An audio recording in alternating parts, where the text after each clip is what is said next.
नमस्कार, आप देख रहे हैं आर्थिक धारा और मैं श्वेता पांडे आप सभी का स्वागत करती हूँ आर्थिक धारा डिजिटल पर। दोस्तों, ये युग आधुनिक युग बाजार का युग कहलाता है। बाजार युग इसलिए क्योंकि आज हम जो कुछ भी सोचते हैं, हमारे रहन सहन के तरीके से लेकर हमारे खान पान का, हमारी जीवन शैली का हर भाग ये बाजार ही तय करता है। इसलिए तो इन दिनों मॉल संस्कृति और ऑनलाइन खरीदारी का चलन काफ़ी बढ़ा हुआ है। लेकिन ये बातें सिर्फ सामान खरीदने तक सीमित नहीं रही। बाजार संस्कृति का प्रभाव धर्म और आस्था पर भी व्यापक रूप से पड़ा है, जिसका सीधा उदाहरण है आसनसोल की घाघर बुढ़ी मंदिर। यही कारण है कि मैथन डैम के निकट होने के बाद भी सती के पीठ के रूप में प्रसिद्ध कल्याणेश्वरी मां का मूल्य घटता जा रहा है और घाघर बुढ़ी मंदिर का बाजार बनता जा रहा है। हालांकि ये मंदिर कलकत्ता से दिल्ली तक सड़क के किनारे स्थित है और सड़क के एक छोर पर काली पहाड़ी के पास ही है। पार्किंग की भरपूर जगह और कोई झंझट भी नहीं। पहले यहाँ घाघर बुढ़ी माँ का मंदिर था, लेकिन जब तक एक ही मंदिर था, बाजार नहीं बनता दिख रहा था। कल्याणेश्वरी माँ के मंदिर की ज्यादा पूछ थी, लेकिन जब से मॉल संस्कृति का विस्तार हुआ, घाघर बुढ़ी मंदिर का चेहरा ही बदल गया। इस समय मंदिर परिसर में कई देवी देवताओं का मंदिर बन गया है। जैसे किसी मॉल में आपको एक साथ कई चीजें मिल जाती है, वैसे ही इस मंदिर में आपको कई देवी देवता मिल जाएंगे। लोगों को सुविधा भी होती है। एक ही मंदिर में सभी देवी देवताओं के दर्शन भी हो जाते हैं और आशीर्वाद भी मिल जाता है। इसलिए लोगों की भीड़ बढ़ती जा रही है और पूजा के साथ साथ शादियां भी खूब होती हैं। इस मंदिर के बारे में पुजारी कई कहानियां सुनाते हैं। आप मेरे पीछे जो नदी देख रहे हैं, ये आसनसोल की नूनिया नदी है और इस नदी के तट पर ही बसा है माँ घाघर बुढ़ी का ये भव्य मंदिर। इस मंदिर से जुड़ी एक दंत कथा काफी प्रचलित है। कहा जाता है कि बहुत समय पहले एक राजा हुआ करते थे जो शादी करने के लिए इस रास्ते से होकर जा रहे थे, लेकिन रास्ते में पड़ी ये नदी, उस वक्त नूनी नदी जो है वो पहाड़ी नदी हुआ करती थी। इसमें काफ़ी पानी भरा रहता था और बरसात के समय ये नदी उफान पर रहा करती थी। राजा के सामने आई समस्या कि वो अब इस रास्ते को पार कैसे करें। सामने आई समस्या कि अब इस नदी को पार कैसे किया जाए। राजा ने देखा कि यहाँ एक भव्य मंदिर है, माँ का मंदिर है। उन्होंने माँ की पूजा अर्चना की और कहा कि अगर वो ये नदी पार कर जाते हैं तो मंदिर में 2 बकरों की बलि चढ़ाएंगे।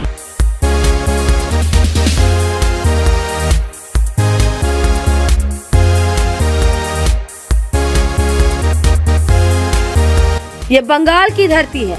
यहाँ कोई बाबा जी नहीं होते हैं, माता जी अधिक प्रभावशाली होती हैं। राजा की प्रार्थना सुनकर काली मैया प्रसन्न हो गई और नदी सूख गई तथा बारात आसानी से पार हो गई।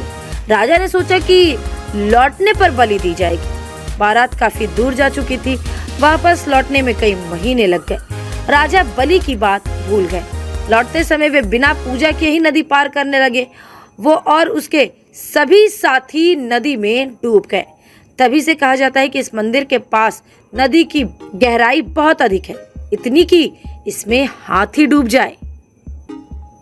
पुजारियों का कहना है कि कई वर्षों बाद कंगाली चरण चक्रवर्ती नाम का एक ब्राह्मण अपने परिवार का पेट भरने के लिए भीख मांगा करता था। नदी के पास एक पीपल का पेड़ था। वो उसके नीचे बैठ जाता था और ऊँघने लगता था। फिर वो नदी पार करके गांव जाता था और भिक्षा मांग कर लाता था। इस ओर बहुत कम लोग आते जाते थे। उस वक्त वहाँ घना जंगल हुआ करता था। एक दिन वो थका हुआ था और पीपल के पेड़ के नीचे सो रहा था। उसे बहुत गहरी नींद आ गई। सपने में पुजारी ने देखा कि घाघरा पहने एक महिला उन्हें बता रही है कि वो काली मैया है। पीपल के पेड़ के नीचे मेरी मूर्ति है। यदि तुम घाघर बुढ़ी मैया के नाम से मेरी पूजा करोगे तो तुम्हारा कल्याण हो जाएगा। जब उसकी नींद खुली तो वह इधर उधर अपनी माँ को ढूंढने लगा। तभी उसे पत्थर के चट्टान के पास 3 विशेष पत्थर पड़े दिखे। तभी उसे विश्वास हो गया कि माँ सपने में आई थी और उसने उस पत्थर की स्थापना की और पूजा अर्चना करने लगा। इससे उन्हें काफी धन लाभ भी हुआ। उसी समय से ये मंदिर घाघर बुढ़ी मंदिर के नाम से जाना जाने लगा और फिर 1620 में अतुल प्रसाद चक्रवर्ती ने एक विशाल मंदिर बनवाया। तब से मंदिर का स्वामित्व चक्रवर्ती परिवार के पास है। मंदिर को खूब तामझाम से सजाया गया है। नगर निगम के स्तर से नए मंदिर का काम अभी हाल ही में हुआ है। 2 साल पहले बाढ़ के कारण मंदिर टूट गई थी। मंदिर में 3 पत्थरों पर 3 मूर्तियां हैं।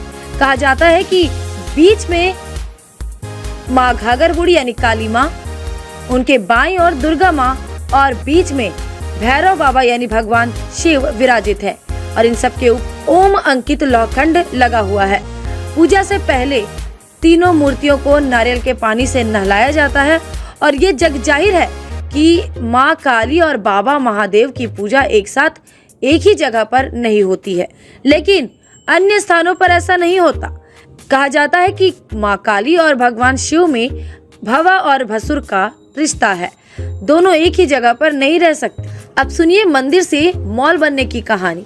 सबसे पहले घाघर बुढ़ी मंदिर के साथ साथ आदिवासियों की पूजा की गई, क्योंकि उनका दावा है कि ये माँ और मंदिर उनका है।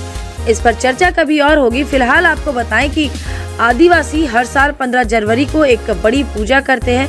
हजारों की संख्या में यहाँ श्रद्धालु जुटते हैं। सारी रात मेला लगा रहता है। घाघर बुढ़ी मंदिर परिसर में राम और जानकी की भी मंदिर है। इस मंदिर में शादी और अग्नि के फेरे होते हैं। नवविवाहित जोड़े राम और सीता का आशीर्वाद लेते हैं। मंदिर के पास ही वधशाला भी है, जहां बकरों की बलि चढ़ाई जाती है। बंगाली संस्कृति में यज्ञ का भी काफी महत्व है, इसलिए बगल में एक और बड़ा यज्ञशाला भी बनाया गया है। इसके बाद यहाँ हिंदी भाषियों का प्रभाव पड़ने लगा और उन्होंने मिलकर बनाई एक समिति, जिसका नाम घाघर बुढ़ी धर्मचक्र सेवा समिति है। इस समिति के पहल पर यहाँ समिति का कार्यालय बनाया गया और उसके बाद कई भवन और धर्मशाला भी यहाँ निर्माण करवाए गए। मैं आपको बता दूं कि धर्मचक्र सेवा समिति के ही पहल पर यहाँ एक हनुमान मंदिर भी बनाया गया और इसके बाद जब बंगाल पर पड़ने लगी बम्बैया संस्कृति की छाप, तो यहाँ पर साईं बाबा भी विराजित होने लगे, यानी कि साईं बाबा का भी मंदिर अब घाघर बुढ़ी परिसर में मौजूद है। धर्मचक्र सेवा समिति के लोगों ने सबसे पहले यहाँ भगवान हनुमान का मंदिर बनवाया। कुछ वर्षों के बाद ब्रांड बढ़ता गया और साईं बाबा का मंदिर भी बनाया गया। इसका मतलब है कि आदिवासियों, बंगाली, बिहारी, मराठी या बम्बैया देवता भी इस मंदिर में अब निवास करने लगे हैं। अब चीजें यही नहीं रुकी, पूरे सावन भगवान शिव की महिमा रहेगी।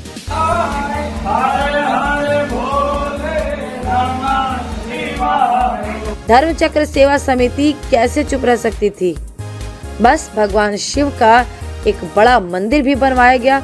उनकी पूजा के लिए भीड़ भी काफी जुटने लगी, लेकिन जब भगवान शिव आए तो वो अकेले कैसे आ सकते थे। शिवरात्रि पर उन्हें पार्वती मैया से विवाह करना है, तो अब भगवान शिव के मंदिर के ठीक बगल में देवी पार्वती के मंदिर के निर्माण के लिए भूमि पूजन समारोह आयोजित किया गया था और उनका भव्य मंदिर यहाँ बनाया जाएगा। तो हो गया ना यहाँ पर देवी देवताओं का मॉल। अब जिनसे मन लगे उनका आशीर्वाद जाकर ले ले, मन करे तो देवी देवताओं से सौदेबाजी भी कर ले, धमकी भी दे दे कि यदि आपने मेरी प्रार्थना नहीं सुनी तो हम दूसरे भगवान के पास चले जाएंगे।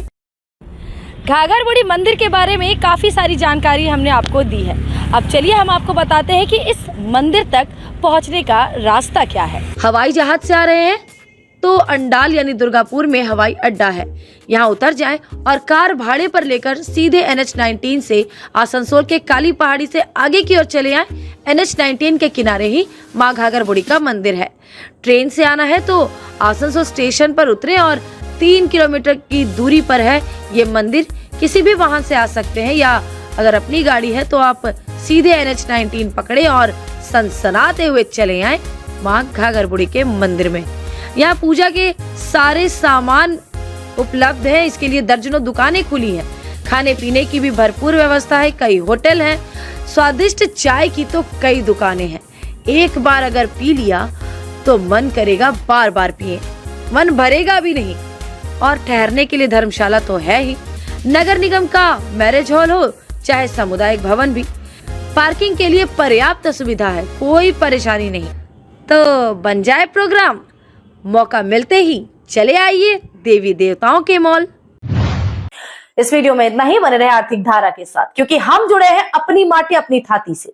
अब दिन भर की कुछ छोटी बड़ी खबरें देखेंगे फटाफट। रविवार 3 नवंबर को पूरे देश में मनाया गया भाई दूज का त्योहार। पश्चिम बंगाल में इस दिन को मनाया जाता है भाई फोटा के तौर पर। बंगाली संस्कृति के अनुसार इस दिन बहनें अपने भाइयों को तिलक लगाकर करती हैं उनकी मंगल कामना। पश्चिम बंगाल के राज्य मंत्री मलय घटक, आसनसोल के उप मेयर सह INTTUC जिला अध्यक्ष अभिजीत घटक और उनके भाई अरुण घटक की बहनें प्रणति बैनर्जी, स्वाति मुखर्जी और मुनमुन चक्रवर्ती चिलीडंगा स्थित अपने पैतृक आवास में हर साल पारंपरिक तरीके से मनाते हैं भाई फोटा का त्योहार। आसानसोलेर चिलीडांगा एखाने आमार समस्त बोनेरा मिले भाई फोटार आयोजन करें। যারা বোনেরা বিভিন্ন জায়গাতে থাকেন শ্বশুরবাড়ি থেকে তারা আসেন এবং ভাই ফোঁটা দেন।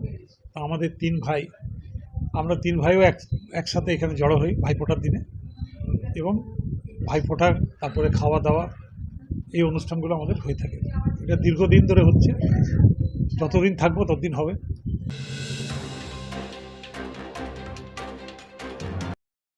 आसनसोल दक्षिण की विधायक अग्निमित्रा पाल पहुंची अपने विधानसभा क्षेत्र, मनाया भाई फोटा का त्योहार। आदिवासी युवकों के साथ महिलाओं के साथ किया पारंपरिक आदिवासी नृत्य भी। शाम को अपने कार्यालय में भाजपा कार्यकर्ताओं को तिलक लगाकर मनाया भाई फोटा का त्योहार। झारखंड विधानसभा चुनाव में बढ़ गई है अग्निमित्रा पाल की जिम्मेदारी। पार्टी ने बनाया है धनबाद का चुनाव प्रभारी। चुनावी गतिविधियों के लिए सक्रिय है धनबाद में। পাড়ার এখানে এসেছি আর সন্ধ্যাবেলাতে আমার অফিসে আমাদের সমস্ত ভারতীয় জনতা পার্টির কার্যকর্তাদের ভাইফোঁটা দেব আর রাতের ভোজন হবে, নাচ গান হবে, কুইজ কম্পিটিশন হবে, পলিটিক্যাল কুইজ, অন্তাক্ষরী হবে। এইভাবেই এই দিনটাকে আনন্দ করে কাটানো। কাল থেকে আবার ঝাড়খণ্ডের কাজ, ঝাড়খণ্ডের আমি ইলেকশনের দায়িত্বে রয়েছি ধানবাদে। আজ রাত্রে বা কাল সকালেই আবার ঝাড়খণ্ড ফিরে যাব। केंद्रीय गृह मंत्री अमित शाह पहुंचे जमशेदपुर के धालभूमगढ़, किया चुनावी जनसभा को संबोधित। जमकर किया कटाक्ष हेमंत सरकार और कांग्रेस पर। कहा बीजेपी की सरकार बनने पर झारखंड से निकाल देंगे घुसपैठियों को। घाटशिला क्षेत्र में बंद पड़ी खदानों को चालू करवाने का किया दावा। झारखंड की महान जनता ने तय करना है कि आकंठ भ्रष्टाचार में डूबी हुई सरकार चाहिए या विकास के रास्ते पर मोदी जी के नेतृत्व में चलती हुई भाजपा सरकार से। बेरोजगारी से त्रस्त युवा, पेपर लीक से त्रस्त युवा आज भाजपा में आशा की दृष्टि से अपना भविष्य ढूंढ रहे हैं।